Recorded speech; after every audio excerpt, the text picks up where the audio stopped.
All right, today we're going to dive into a framework that is absolutely critical for any leader trying to navigate the wild world of artificial intelligence.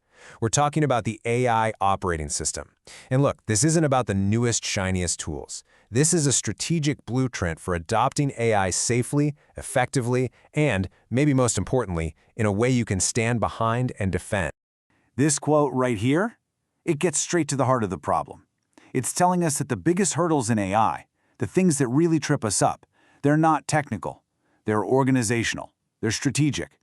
The real point of failure isn't the algorithm itself, it's the lack of a solid, coherent system to manage it.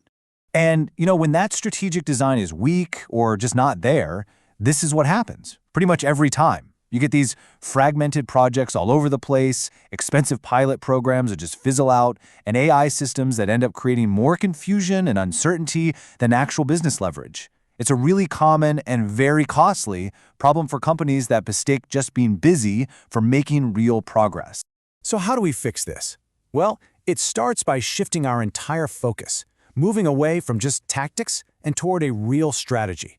And that brings us to the core idea here, building a true operating system for AI. This slide really clarifies a key distinction. On one hand, you've got your typical AI tools guide. That's all about automation, speed, and what the tech can do. But an AI operating system, that's something fundamentally different. It's all about judgment, governance, and coherence. It's about building a stable, controllable foundation first, not just chasing after shiny new capabilities. And this right here, this is the ultimate goal. The objective isn't to go fast no matter the cost. The real objective is defensible progress.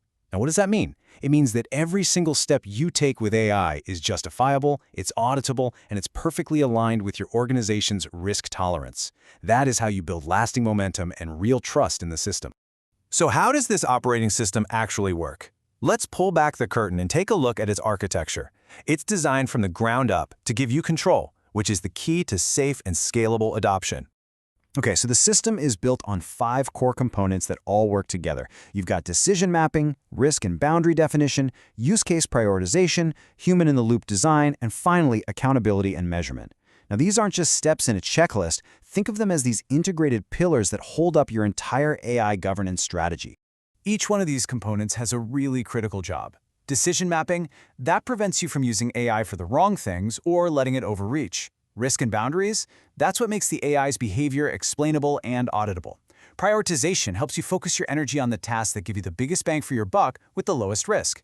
Human-in-the-loop design makes sure that crucial human oversight is baked in from the start, not just tacked on as an afterthought.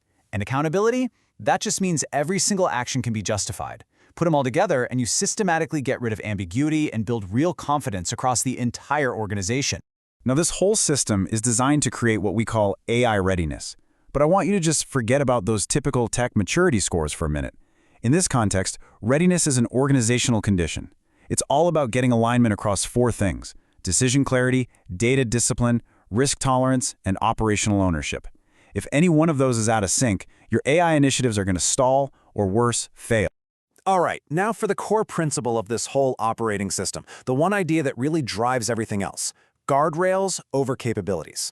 This philosophy, this idea of deliberate, controlled adoption, it is the absolute non-negotiable first step before you can even start talking about automation at scale. So, when you're starting out on your AI journey, or maybe you're trying to reboot a stalled one, you're faced with a really fundamental choice. Where do you even begin? This slide lays out that choice perfectly. The wrong place to start, the one that leads to all those stalled pilots and fragmented projects, is asking, what can AI do? It's a question that's driven by the technology. The right starting point is strategic. It's asking, what should AI do? And that question is driven by judgment and what the business actually needs. You see, by starting with should, the system forces you to define these critical boundaries right up front. You have to get specific about what the AI is supposed to do, and, just as important, where it has to stop. It makes you design a plan for how errors are going to be handled, and it forces you to assign clear accountability for the outcomes. This isn't about limiting what's possible, it's about building the foundation you need for sustainable growth. So when you build this foundation, you totally transform your relationship with AI. You move from just trying to manage risk to actually making defensible progress. So let's talk about the strategic outcomes you get when you implement a system like this. First, let's talk about what this system prevents.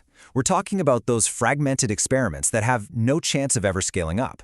We're talking about ungoverned automation that creates huge compliance risks, and that over-reliance on tools when you don't even have clarity on the decisions.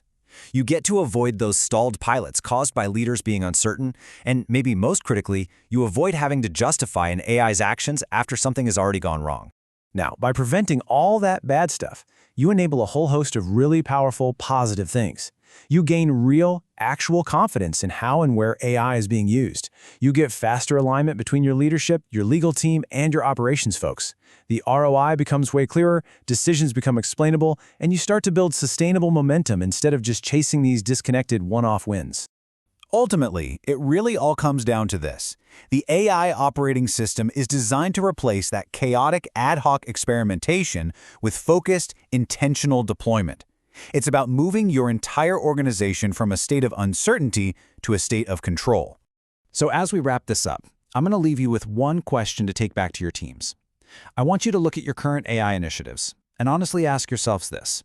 Is your organization prioritizing automation, or is it prioritizing accountability? The answer to that question will tell you everything you need to know about whether you're building on solid ground or on sand.